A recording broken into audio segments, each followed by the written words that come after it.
நாக்குல வச்சதுமே கரைஞ்சிட்டு போற மாதிரி கேசரி சாப்பிடணும்னு நினைச்சீங்கன்னா இந்த மாதிரி பைனாப்பிள் கேசரி ரெசிபி ஒரு தடவை ட்ரை பண்ணி பாருங்க. டேஸ்ட் நல்லா சூப்பரா இருக்கும். இதுக்காக கடாய் நல்லா சூடானதும் 1 டேபிள் ஸ்பூன் கீ சேர்த்துட்டு கூடவே கேஷ்யூ நட்ஸ் அண்ட் ட்ரை கிரேப்ஸை ஃப்ரை பண்ணி எடுத்து வச்சிருங்க. அதே கீலேயே 1 கப்பு சின்னதாக கட் பண்ண பைனாப்பிளை சேர்த்துட்டு நல்லாவே வதக்கிக்கோங்க. ரவை வேகிறதுக்கு தேவையான அளவு தண்ணி இந்த ஸ்டேஜ்லேயே சேர்த்துடலாம்.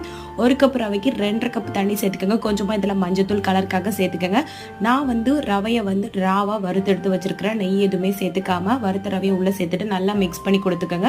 ரவை நல்லா வெந்ததுக்கு அப்புறமா 1 கப் ரவைக்கு 1.25 கப் சுகர் சேர்த்தீங்கன்னா கரெக்டா இருக்கும்.